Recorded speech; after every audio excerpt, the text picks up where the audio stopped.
Hey, welcome everyone. Today I'm incredibly fortunate to have Rob Allen.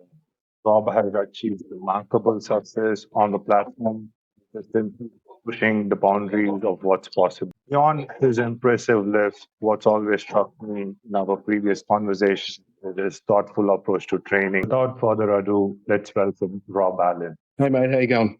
Good, thanks. How are you? Very well, thank you. Thank you for having me. It's my pleasure. I've been looking forward to it. I've seen you compete in person and I've also seen you train. I just want to pick your brain so that others can also benefit from it. Cool thing. Nice to be on this side of the camera for once. So before we jump into questions, I would request you to just let the audience know about you and what you've been doing, your business, battle ready business, your coaching. That's it. Cool thing. So I've been competing in powerlifting for 7 years now. I started out raw, as many people do before they go into gear. I'm now a multiply lifter and soon to do my first unlimited comp. So I primarily compete in equipped. Now I don't have any intention of doing raw. I've been coaching pretty much as long as I've been competing.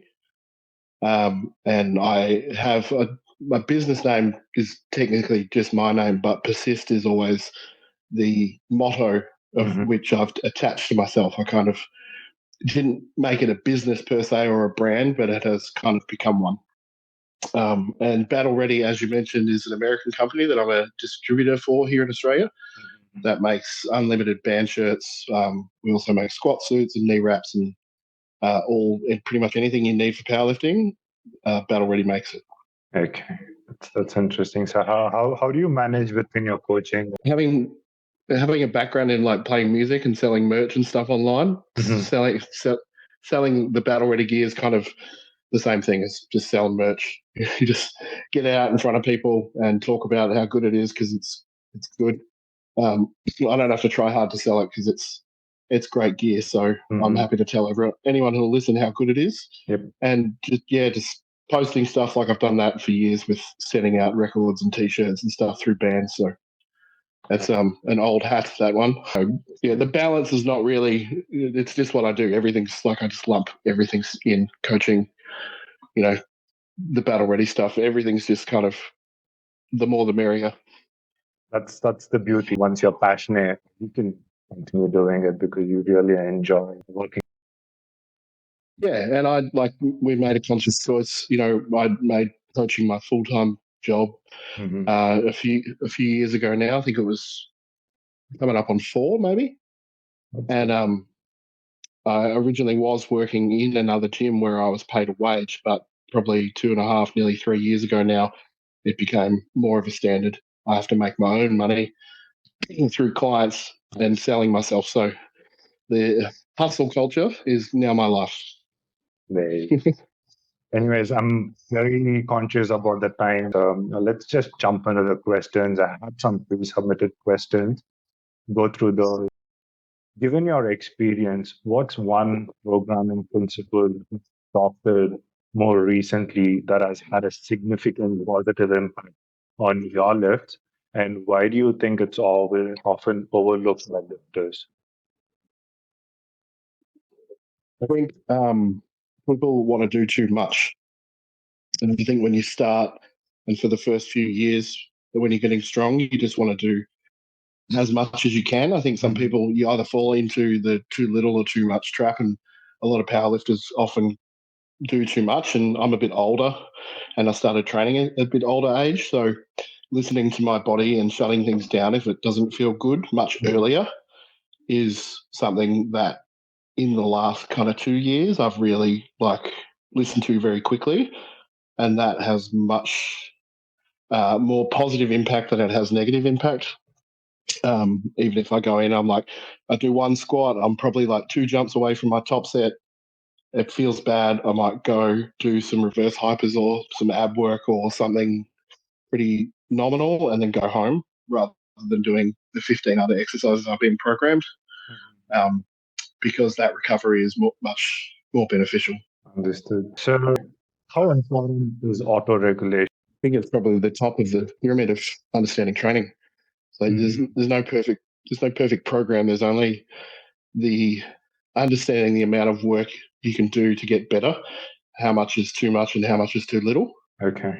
So auto-regulation can't be taught to you.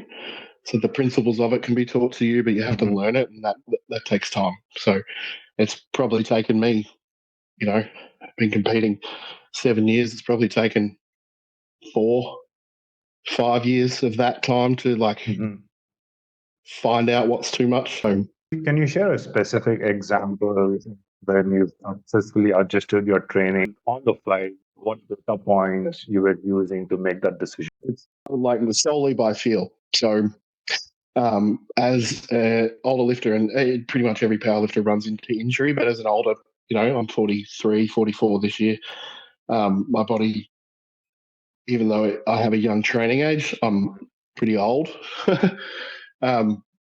If I feel something niggling, and I've had injuries, I've torn a pec, I've torn glute muscles, I've had quad tears, like I've had minor tears here and there, nothing major, but if I feel it coming, I'm just shutting it down. So if I've got a max effort day, so I train in a conjugate approach. So I've got, a max effort squat and it just feels off. I'm not even going to do it. I'm just going to shut it down. Okay. I'm not going to pivot to something else. I'm just going to stop. So it's really the biggest thing. And it's no kind of like, oh, well, I'll do what I can. I think that just stopping full stop and doing some machine work, bit of blood flow work, that's going to be way more beneficial than like going, oh, okay, I'll just do a double instead of a single or something like that. I just stop. So is this something that you personally felt best suits? Because I've also experienced that. You feel your back stiff or your hamstrings. There's no point in pushing yourself. You might as well dial it back because injuries can set you back 6-8 months. But if you're smart, then you can recognize what your body is actually trying to tell you. Then it's you those decisions for yourself to those accessory type work or and then finish that training session rather than going all out on your squat. Yeah, 100%. I'd tell my clients often that some days it's just better to pack your bag and go home. It's like how far out from comp are you? What is the purpose of the phase that we're in or the block that we're in or whatever we might be doing in that period of time? Is it actually worth doing anything or is it worth just going home? So sometimes it might be, hey, I strained my quad. I went through probably like a 2-month period where I kept popping the scar tissue fascia or the scar tissue in the fascia of my quads. And it was just repeated. I was trying to like mitigate it through tempering and rolling and all this stuff. And it just kept popping. And I just went, you know what? I'm just stopping. So it would take me out for a week and I'd get better and then I'd do it again. So it's not a tear. It's just the bound up scar tissue on the fascia that's just spreading apart. So that brings me to my next question because it's purely based on my experience. Like mentally, taken me almost 12 to 14 months to even get back close to my 1 rep max. But what I realized was there were a few things that I had to incorporate beyond stretching, beyond conventional exercises, which I did on a daily basis, which brought me back benching 120 kilos. So, in your experience, would you recommend necessary exercise for lifters? Like, let's say they've got a hamstring or a quad tear. Do you want them to be doing rehab exercises, or would you request them to start doing accessory exercises so that they bring those confidence back for a full range of motion? That would be very case dependent, and how severe it is. If it's just a strain, I would want people to assess whether it hurts. Like, let's say they've strained it doing a deadlift or whatever. Go and do some body weight hinging in the gym straight away. See how much it hurts, whether it feels better with a little bit of extra blood flow. If you can put a bit of blood into it on the spot and it feels better, then maybe we can do some stuff. If it just feels like it's getting worse, then I would say, all right, let's shut this session down. just rest it for a couple of days. See how you wake up the next morning. If it's still sore, just walk. Little bit of body weight kickbacks, hamstring kicks.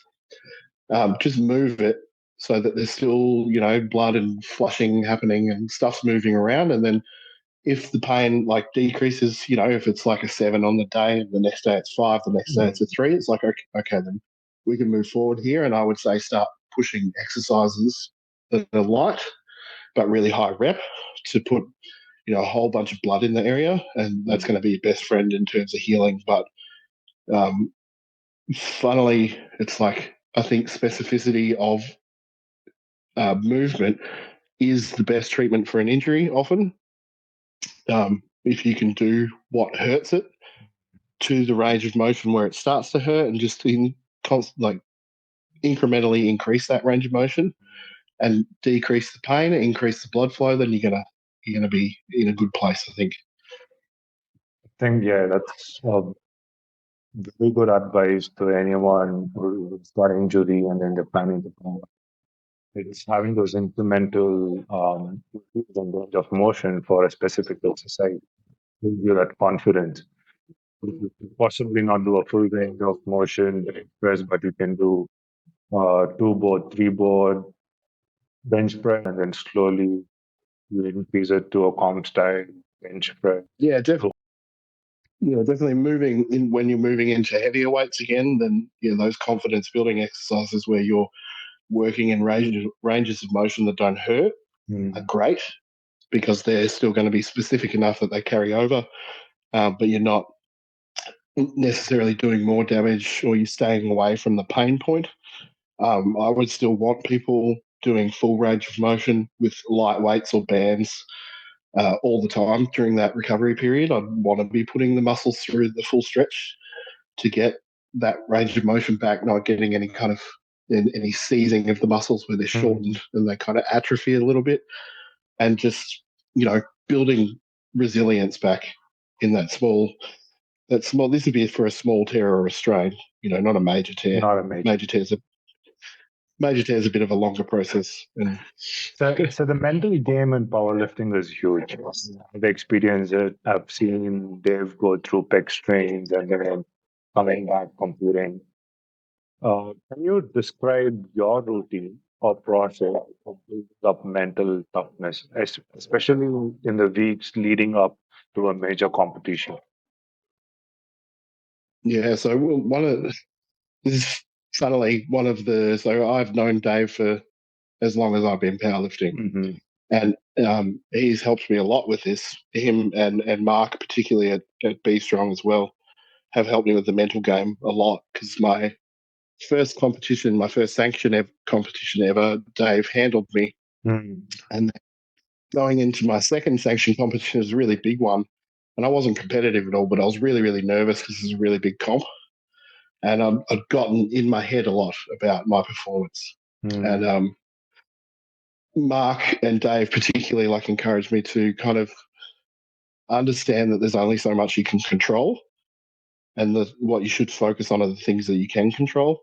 So there's no point worrying about the what ifs, or what if this person does that, or what if that person does this, or I get injured, or whatever. You can't control any of that stuff. So focus on what you can control and trying to relax as much as possible. So for me personally, I'm a very high strung person generally.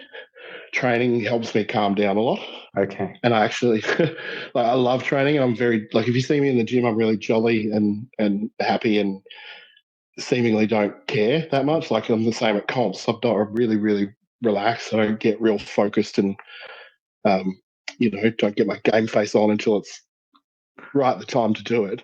Because outside of the gym, I'm actually I feel like a ball of stress all the time. So these things help me calm down. Suppose we all do it. That's one thing that actually brings us together. It puts you into this environment where you feel safe, expressing strength. And I don't think anyone can deny that.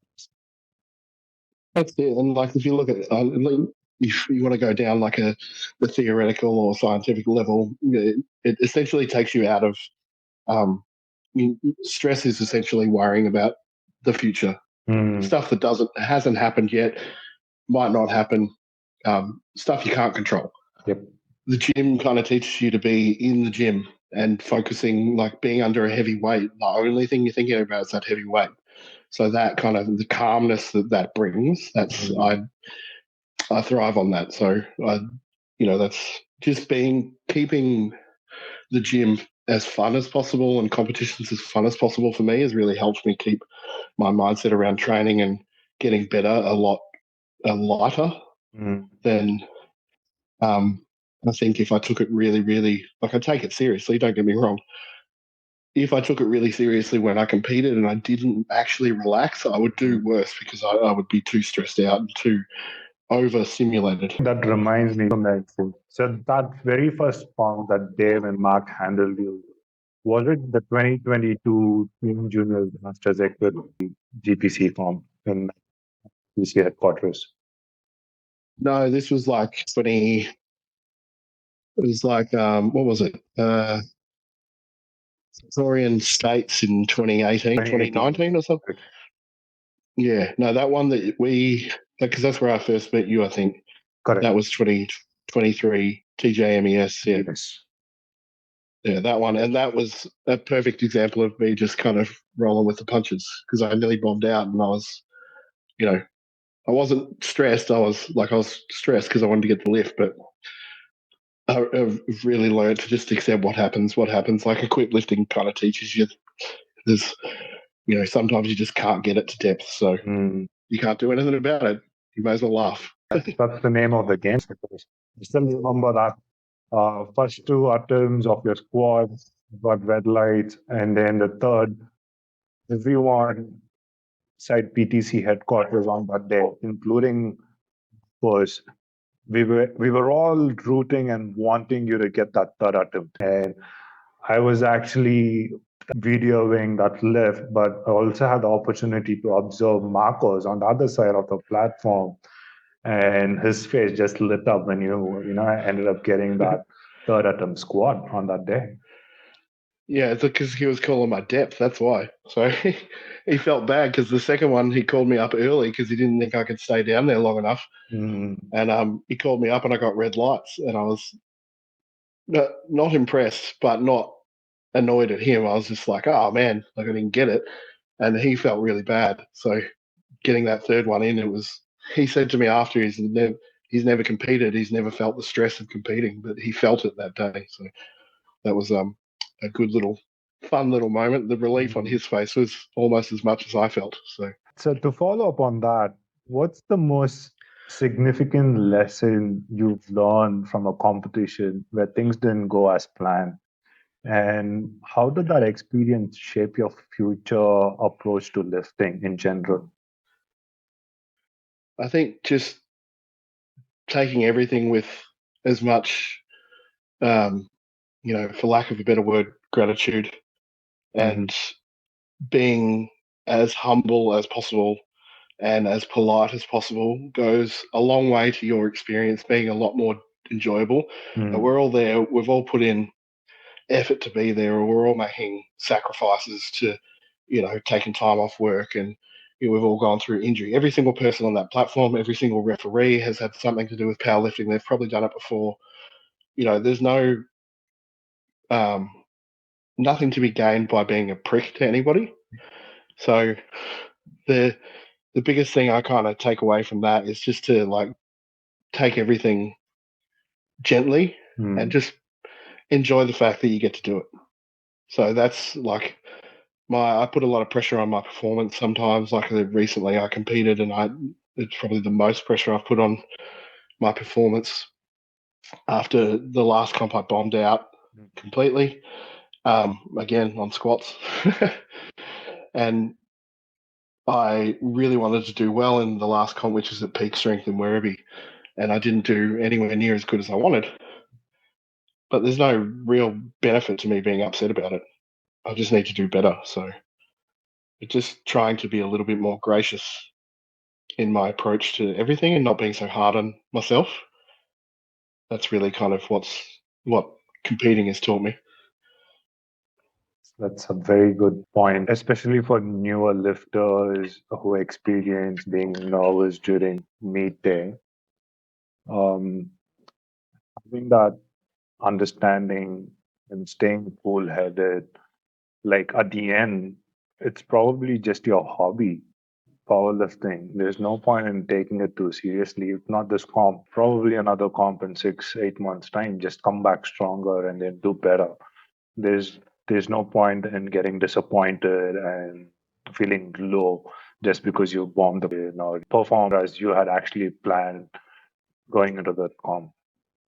Yeah, I don't think there's always a place for being disappointed with yourself and feeling like everyone gets post comp blues. You Mm. know, you never every single competition you do, you very rarely do what you want to do. So I don't like this kind of trend of we laugh about the fact that people go they post their comp recap and it says it wasn't the day I planned or it wasn't the meet. Everyone starts their caption with that, It's my but pet peeve. it's never going to be like I don't unless you're like very intentional about going 9 for 9 and picking really strategic lifts, which that's I'm not competing for that. Um, and all power to those people who do that. I don't Mm. think the days, if you're trying to push yourself, the day's never going to go as planned. So Right. you have to learn how to adapt. You have to learn how to be gracious in defeat, and you learn how to be grateful for the fact that you even get to do this. So, That's so true. Like even at an elite level at big dogs, they don't all have 9 out of 9 lifts. If you're yeah, actually being that conservative, you're not pushing those boundaries.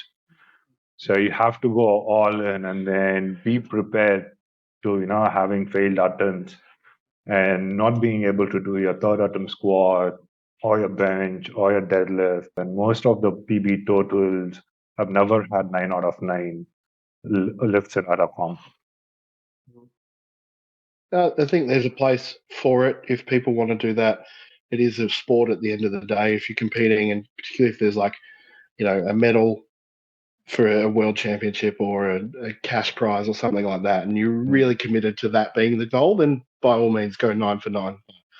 If you want to learn some lessons about yourself, Push those push those boundaries. attempts. So for newer lifters experiencing pre-meet jitters, what's your top piece of advice for channeling that nervous energy into a positive performance on the platform? I think it's a hard one because I don't think people can learn it without doing it. They Mm. can't. They can't learn how to fail without failing.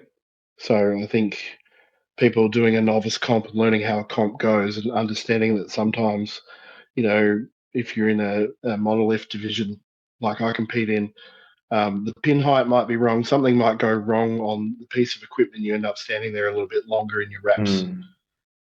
You can't learn that until it's It comp comes day. with. Yeah, that's it. You're full of adrenaline, and you're like, why is it taking forever to load my pin height? And your feet are going numb. And in Mm. reality, it's 30 seconds. But you know, while you're that heightened, it feels like forever. You can't replicate that anywhere. So just competing and being okay with not doing great things in your first 5 or 6, 10 comps, depending how many comps you do a year, Mm.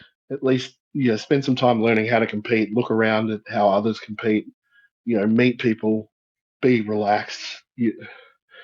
I like personally, I don't think anyone gets that much benefit from being too heightened and stressed.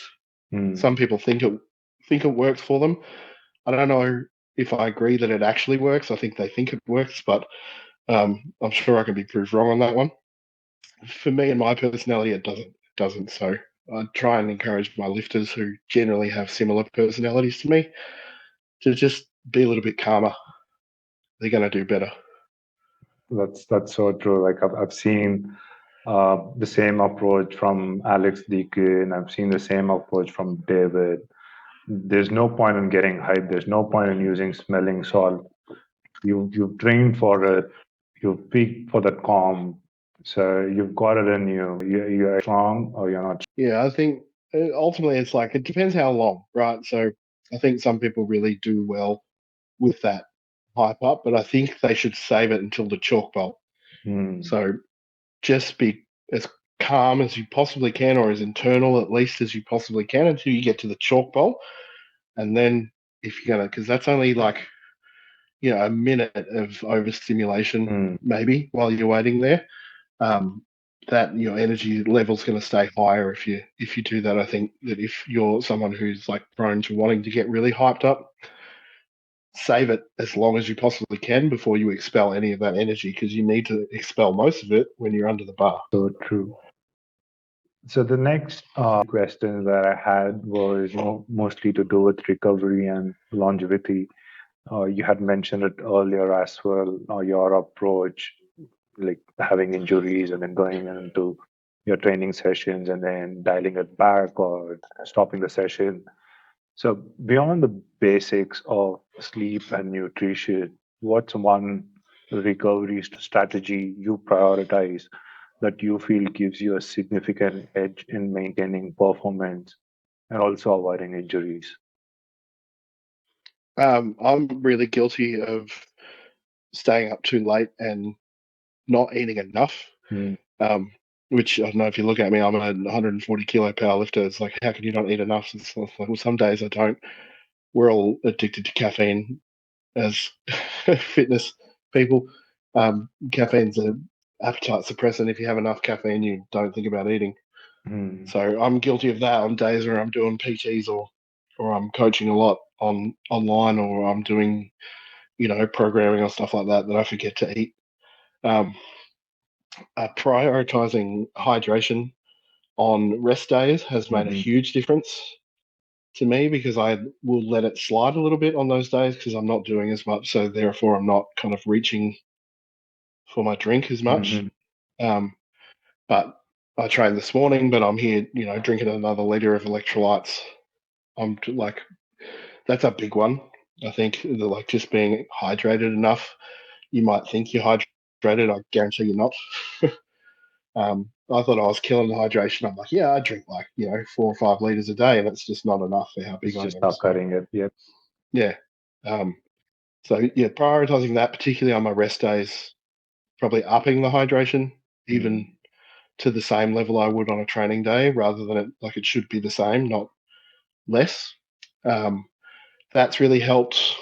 Sleep and nutrition, like everyone says, hey, they're the obvious ones, but they're the ones we let go the most, because It's always the basics that put off your hand. You're making those journal entries. You would realize that either you haven't slept well, you haven't had your meal as expected, not on that given day, probably that whole week that's actually accumulated, and you end up experiencing it in a one training session. Definitely.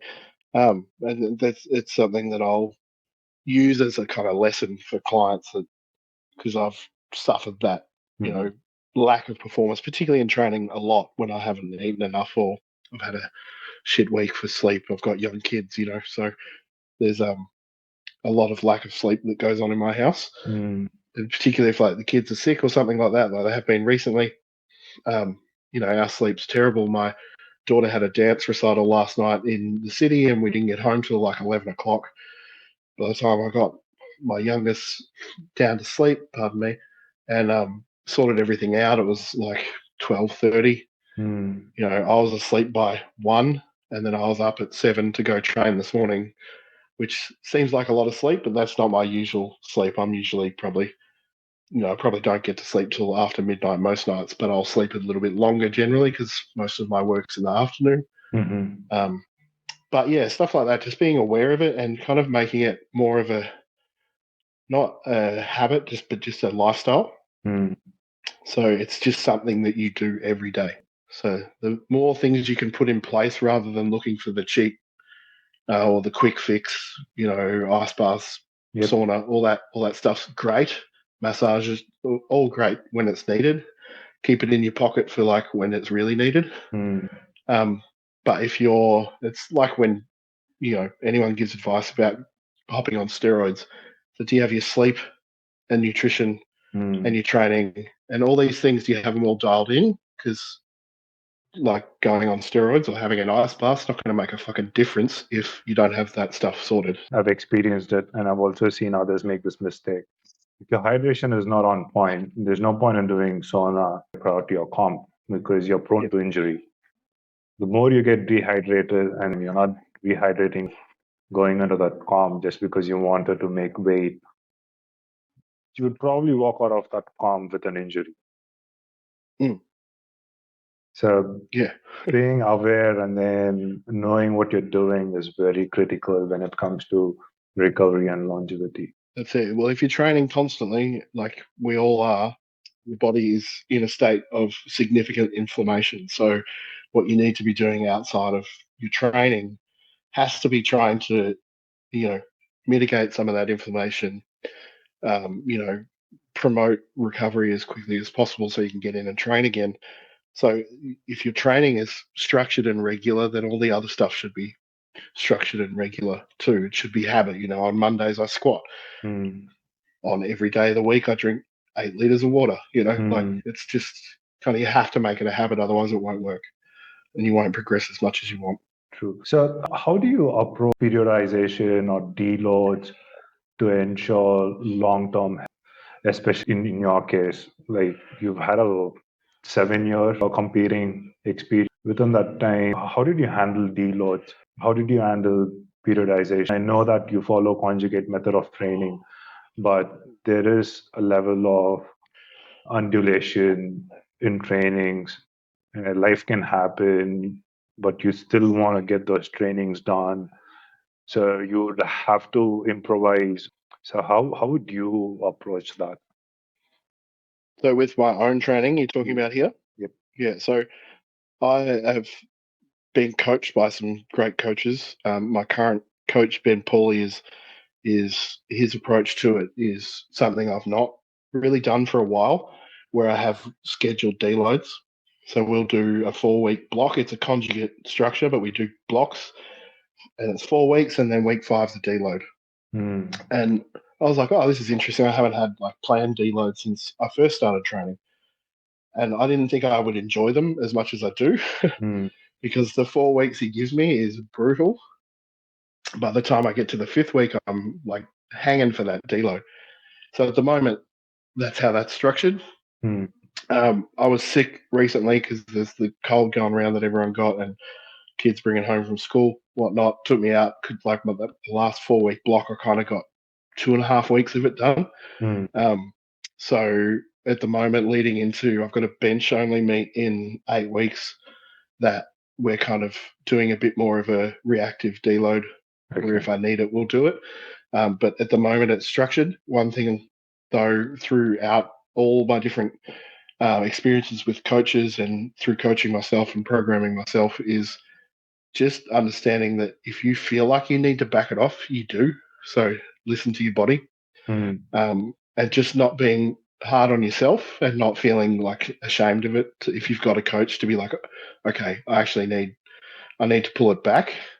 I think once you learn where that edge is of how Mm. much is too much, you've got a bit more of a authority to say that. I think a lot of newer lifters will feel like everything needs to be backed off when they start Mm. pushing hard for the first time, and they have to learn to push hard because you need to at some point. But I think just understanding that if you feel like something's going to go, chances are it's going to go. So if you're like, oh, my quad feels real tight, it's like maybe don't push that quad real hard. You know, just listen and really feel what your body needs and stuff like that. So with my own clients, I'm a bit more reactive with deloads. I don't plan them. Mm. I generally follow a wave structure, so like a typical conjugate 3 week wave or a 6 week wave. So it's undulating periodization. Mm. Um, so essentially, your 4th week becomes a deload because the you've gone up for 3 weeks. You've got a linear progression with your accessories, and maybe you know the secondary lifts on most days will Mm. linearly progress over that 3 weeks. So by the time you get to the 4th week and you swap an exercise, you're back down lower. So it's built-in deload. But then again, I've got people in comp peak at the moment who I'm like, all right, we're going to deload your deadlift next week because it's kind of like we're peaking a bit early or you're feeling a bit beat up, so let's pull it back. Not everyone follows a very West Side structure to their conjugate style training. Through me, I mean, they're all a bit individualized. So it really depends on the person, what's going on. I'm a big fan of reactive deloads. If you need it, let's do it. You mentioned about having waves in your training cycle. For squat, bench, and deadlift, are there specific main exercises, supplementary, and accessories that have actually helped you in your recovery and the longevity in your powerlifting journey? So I think the best things I've learned through learning about the conjugate method was having your training described so your microcycle, your day's training described as a pyramid, where, and I'm pretty sure Louis has described this, where the top of that pyramid is your main exercise, where the intensity is the highest, but the volume is the lowest. And if you work down that pyramid, I'm trying to show you a triangle here. The intensity gets broader, so it's not as big, but the volume gets wider, so you're getting more volume as you go down, less intensity. So I try and structure all my training like that. That's kind of my formative kind of principle to running any program, is like my daily microcycle structure will be high intensity, low volume, down to low intensity, high volume. And by the time you get to that low intensity, high volume, you're doing like, I don't know, 100 reps of a band good morning at the end of the session. It's not very hard, but it's a lot of blood and it's like a big pump and it's active recovery. You're setting yourself up to recover as sufficiently as possible, I think. So your training waves and cycle within conjugate method, can you just give us an example how your squat and deadlift would look like? Because I think they go hand in hand with your lower body days. Sure. Again, it's pretty individualized, so it'll depend on the person, what they kind of look at structuring training psychologically.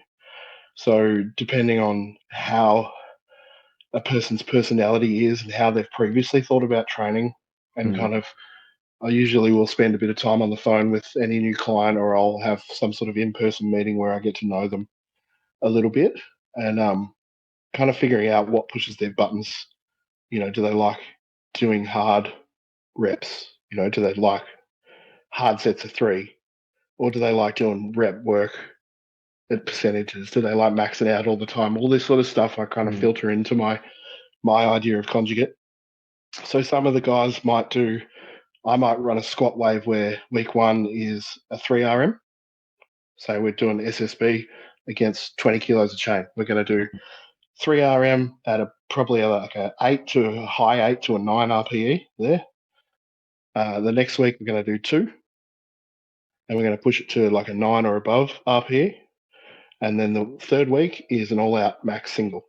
So you've got time to acclimate to the exercise itself, get the skill adaptation in those first 2 weeks, figure out what works. By the time you get to the third week, you're pretty sufficient with the skill if you've been lifting a while. That max will be a good effort. And then that next week, your fourth week, where we go into a new wave, it might be another exercise that ramps up over that 3 weeks in a similar fashion. You might get a top set of 3, top set of 2, top set of 1. I do that for a lot of people.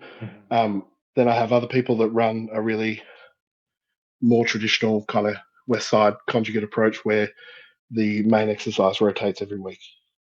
Particularly for my geared lifters, it'll generally rotate every week, although I'm experimenting a bit with running those little waves of 3, 2, or 1, or singles.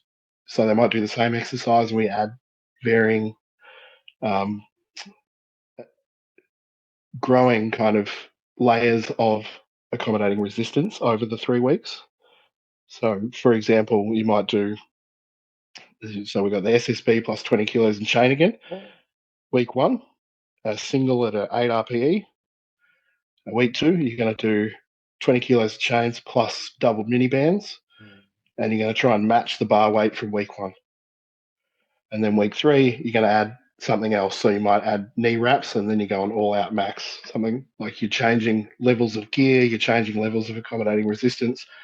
And this is something I'm learning currently from my coach, Ben Pauly, and something he does, something his coach, Matt Skiba, does as well, where they run these little gauntlets, they call them, of like mini peaks through the wave. And that's been really interesting to kind of experiment with that stuff.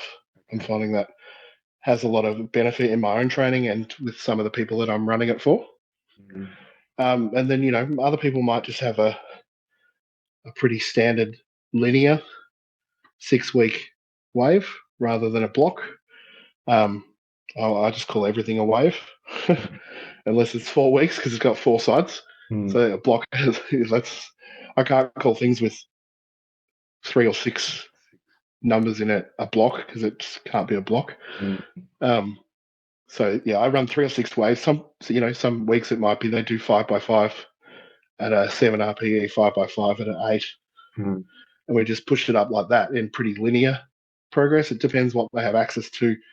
Depends their level of skill too. That's a big one, and it depends what really kind of gets them fired up about training. So it's kind of a hard question to answer. I don't have a set structure.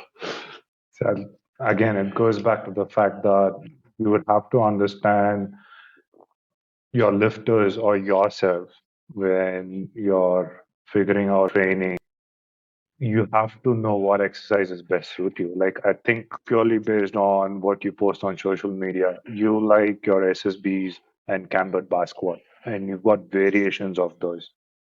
So I'm guessing that's something that you've realized helps you. You enjoy doing it, and there's always that transferable strength to your comp style squat. Definitely. I think the cambered bar, particularly giant cambered bar for equipped lifters, is great because it's an exercise you have to stabilize a lot. It's depending on how you hold the bar, it pushes the weight very much into the posterior, which is beneficial for an equipped lifter. It's a cool bar. I love that one. It's good on the shoulders. It doesn't beat you up.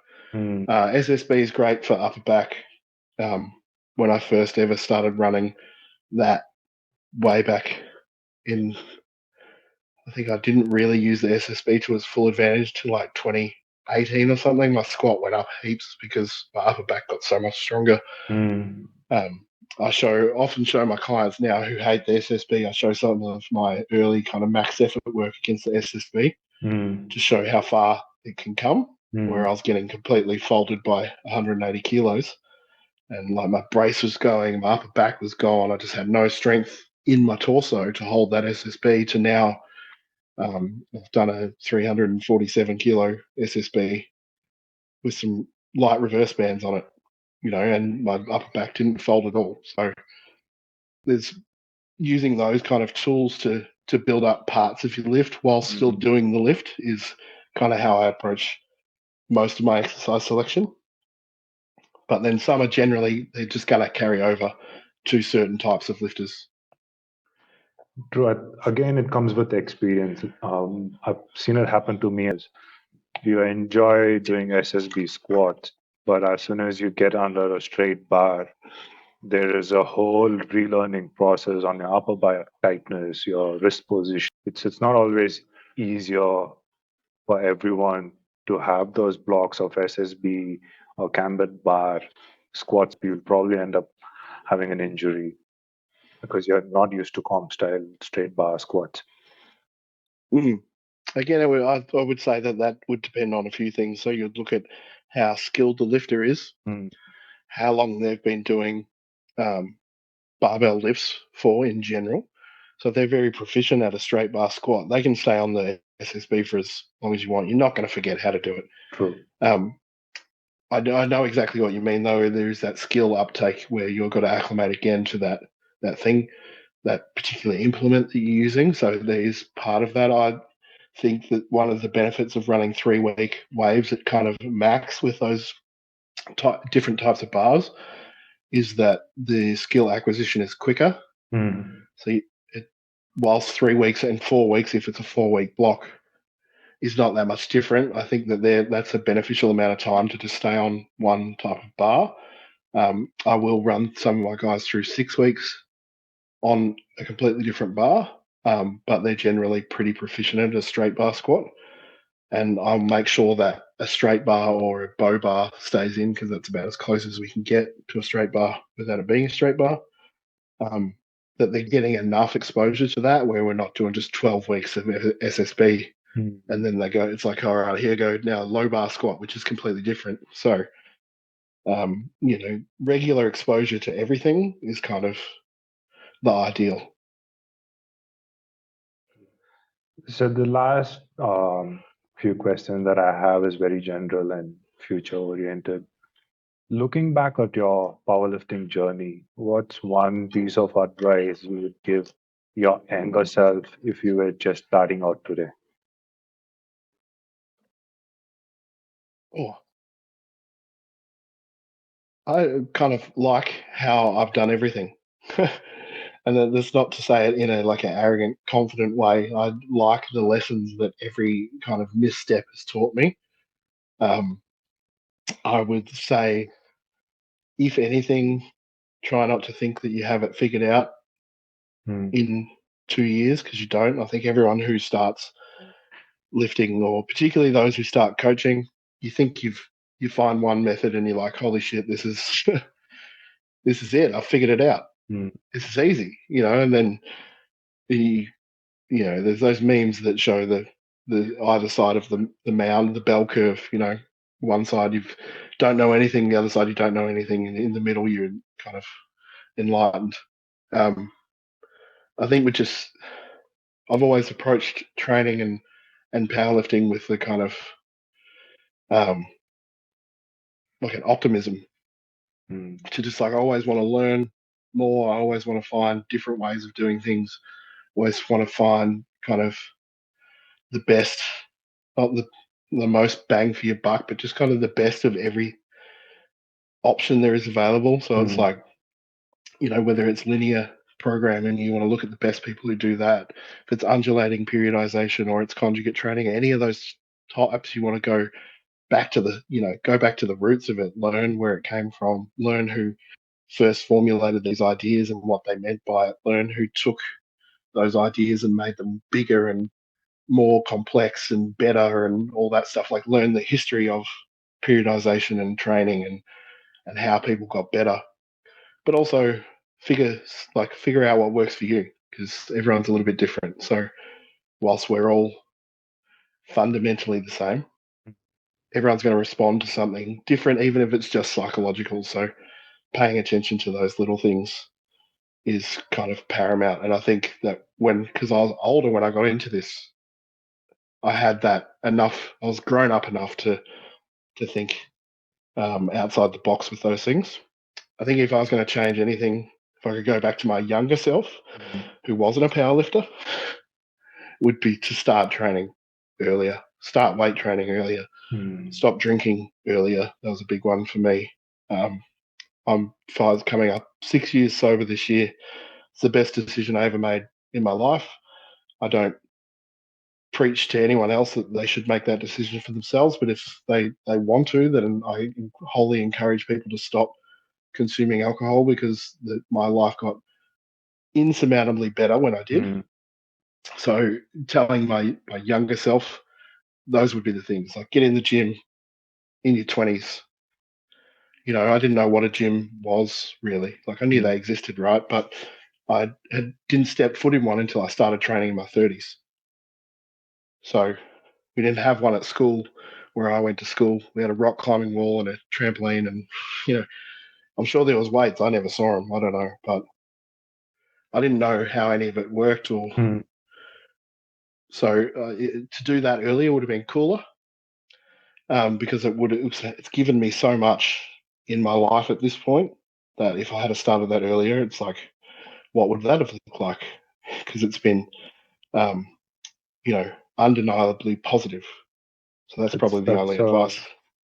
Really good advice for anyone wanting to start or even contemplating lifting weights is There's no tomorrow. Start it today. You accumulate heaps of learning over the years, which not only benefits you within the gym competing, but there's a lot of lessons that you can learn and then apply it to your life. So powerlifting, and like I said earlier, it's nice to be on this side of the camera, right? I did a podcast Mm, last year. I still do a podcast. It's just on hiatus because I'm just a bit busy at the moment. But um, my friend BJ Lyons from Adelaide on, and we were talking about that kind of cliche of powerlifting changing your life.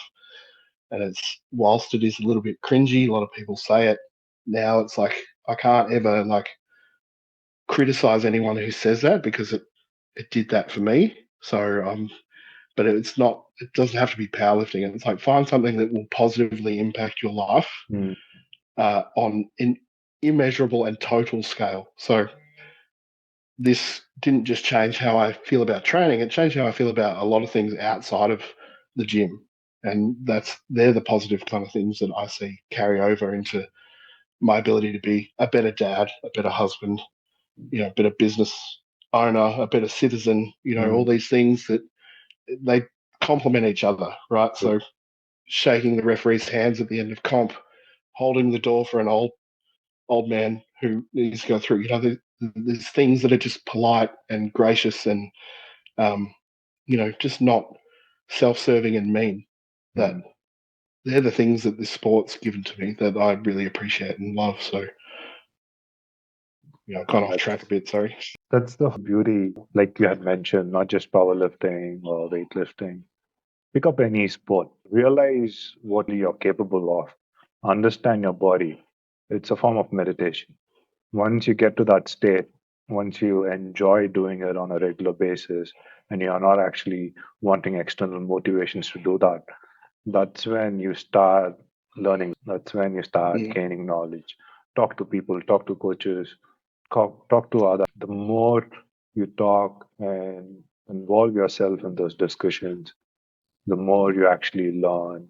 You don't experience everything. You need others to experience it for you. It's an optimum way of learning.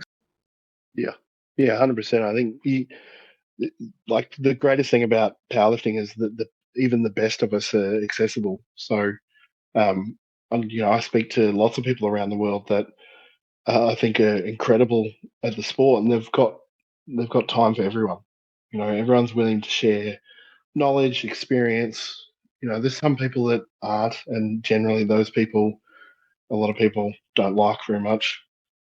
But most people who really actually give a shit about the sport, Mm, and particularly like in multiply and equipped lifting in general, like the world of it is so small compared to raw powerlifting that we all know each other. Particularly in Australia, we all know each other. yep, We all talk to each other. We all share tips and tricks and stuff like that. Like that shared knowledge and the community that shared knowledge builds around a shared experience of a sport true. is like so invaluable and just so rewarding to be a part of. So like if you come into the sport, if you're a new person, it's like get involved, help out, do all these things, not because you should or you have to, it's because you're actually going to gain something really positive from the experience. You're going to make friends, you're going to learn lessons, you're going to, get so many training tips that you wouldn't get from just your coach by talking to this plethora of amazing athletes in the warm-up room,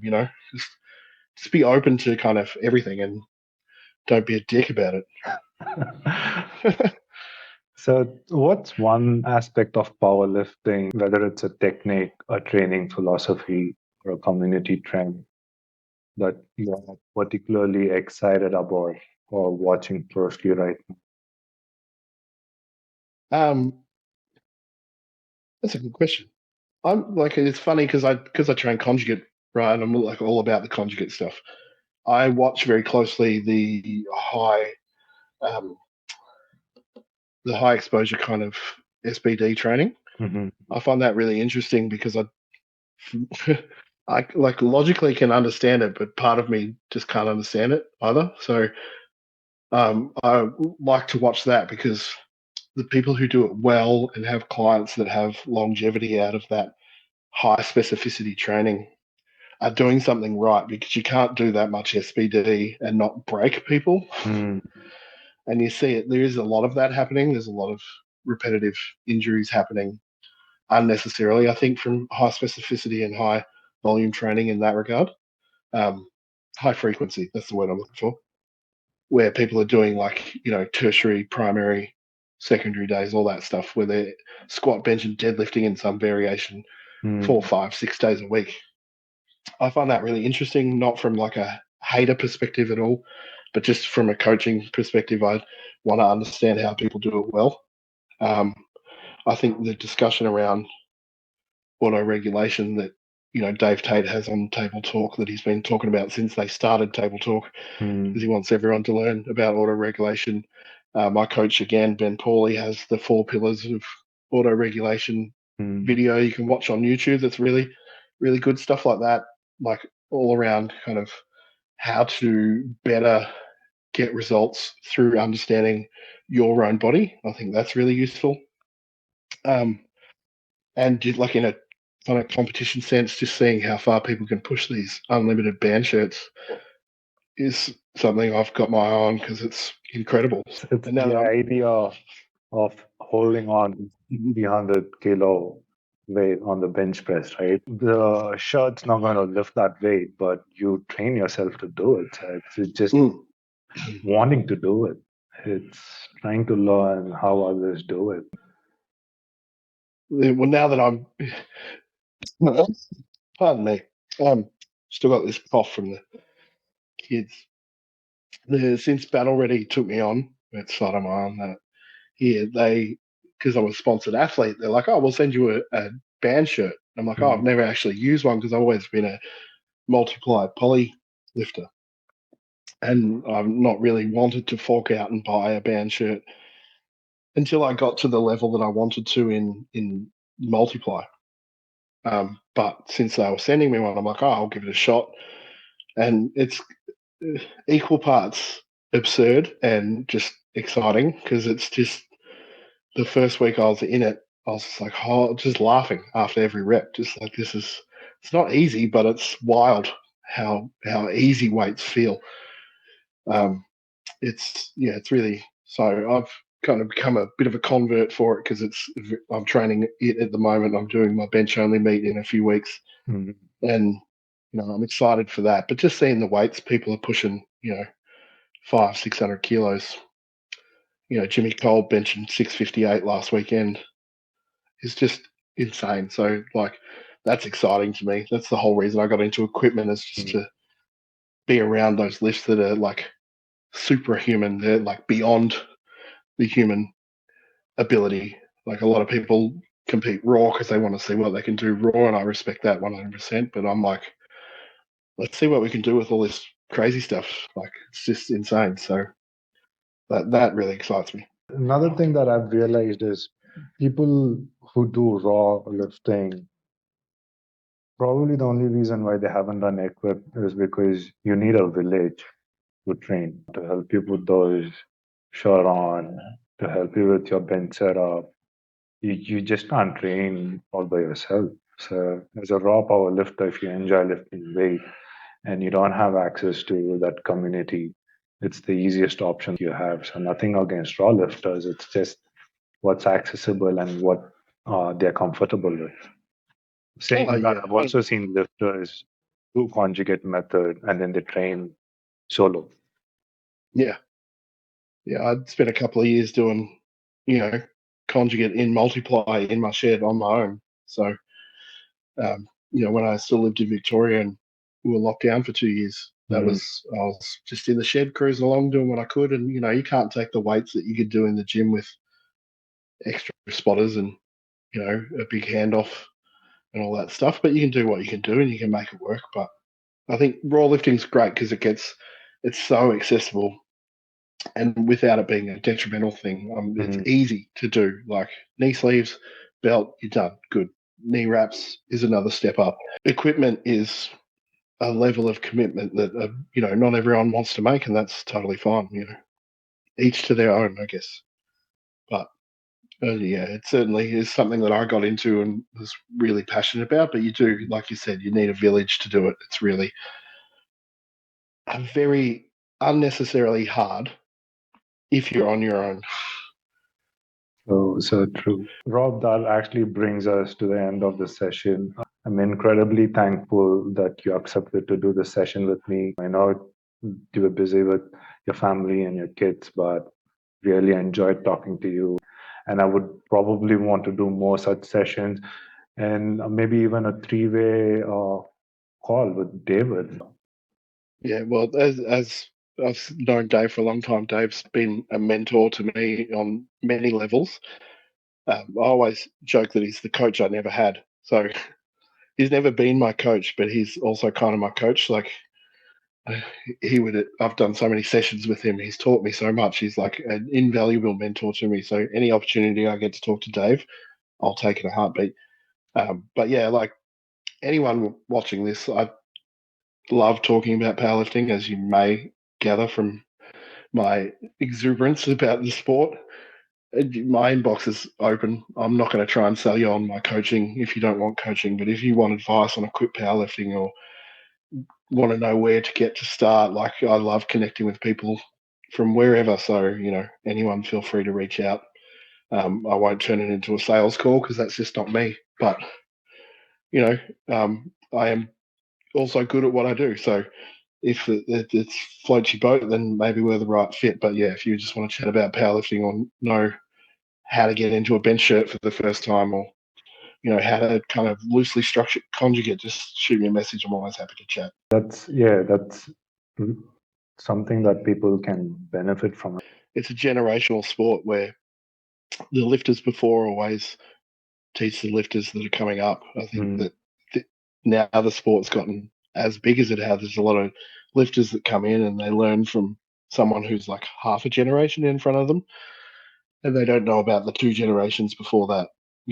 They neglect the kind of roots of the sport. History. Yeah, to their own detriment because there's so much amazing stuff there. So, if you're a new lifter and all you know is like, Russell Orhe, he's a great lifter, but you got to look past that. You got to look at, not just Ed Cohn, but all the guys before that, all the great lifters and the great thinkers that figured out how to do all this stuff. They're the people that we should be learning from. Anyways, thanks, Rob. I'll let you go. I really enjoyed this, and hopefully we can do more such sessions. Sounds good. It was lovely to speak to you. Good to see you again. Thanks, All Rob. right. Thank you for having me. Bye. See ya.